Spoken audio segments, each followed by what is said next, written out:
It's human behavior. You are a president for 10 years and you want to continue being in charge, you break away. You were Secretary General for many years, you misbehaved, you leave the ANC, you want to continue. That is human behavior. There's nothing new about that. ANC, no. Zuma was president number 12. He never owned the ANC. Ramaphosa is president number 13. He doesn't own the ANC. So that is a misinterpretation and misunderstanding of what the ANC is. If you give it to somebody as an owner, you are making a mistake. Dube never owned the ANC. You can count them. Mahabane never. Kulu Puma never. He is president number 13. He is not the owner of the ANC. That is not true. We campaigned in all 9 provinces. You did. Okay, heavily. You had a huge focus. Yes, we did have campaign in KZN. We had a concentrated campaign in Gauteng because we analyzed the threats in those 2 provinces. So we didn't focus on them. We campaigned everywhere. Okay, I've been to 9 provinces myself. Okay. Now, if the impact is in KZN, it reflects something different. It reflects Zulu tribalism. And I don't think we should actually lock ourselves into Zulu tribalism. Tribalism is a backward form of politics. It is having its time frame, it disappears.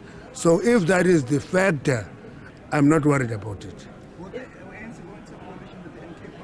I don't know. I'm not talking coalitions now. I'm watching results. Results will determine whether we need a coalition or not. But you're not ruling that out, Mr. Mantashe. No, I'm saying we are watching the results. Let's watch the result. Let's see the outcome.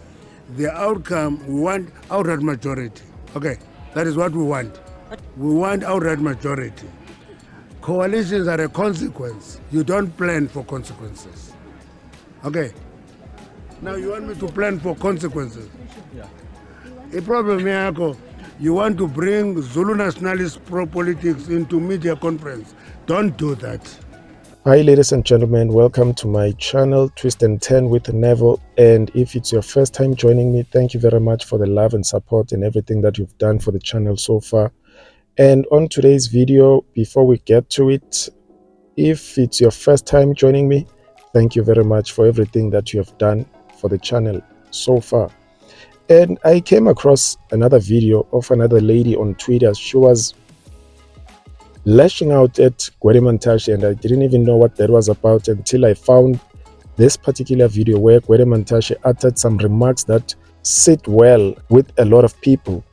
And I don't know what you think about the remarks that were made by Gwede Mantashe on Zulu tribalism, referring to Jacob Zuma and MK Party. And with that said, does it mean that MK Party is voted for by the Zulu-speaking people only? What's concerning is that all these years, the KZN community had been voting for ANC, and now that they have chosen to vote differently, Gwede now comes and reduces the province as the Zulu tribalism. To me, it doesn't make sense. I sometimes wish if they could read the comments that come after they open their mouths. A lot of people are even making remarks that there should have been someone with a breathalyzer because he sounds drunk. That's what people are thinking about the statements that he made.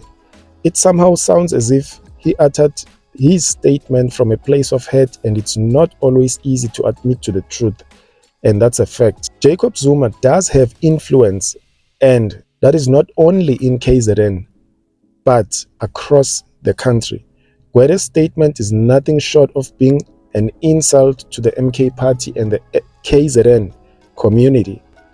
When the ANC was benefiting from Jacob Zuma when he was in the ANC, we never heard of any of the nature. When the ANC was benefiting from Jacob Zuma when he was in the ANC, we never heard of anything of that nature. Gwede's statement is not calculated and carelessly uttered, if you were to ask me, because the stuff that is saying about Jacob Zuma, MK Party, you can tell that it's a statement that comes from a place of hate. And it's now clear that the ANC is having chest pains for having lost the majority in KZN. A lot of people are not happy over what Gwede has said, and I don't blame them. The statement leaves a sour taste on so many people's mouths. I don't know what's your take on it. If you have anything to say, just hit me up in the comment section, and then we'll come back again and see if maybe we can do some reviews on those on the last Meyiwa trial that was aired on the last proceeding. See you on the next one, and from me to you, I'm signing out. Peace. Take care.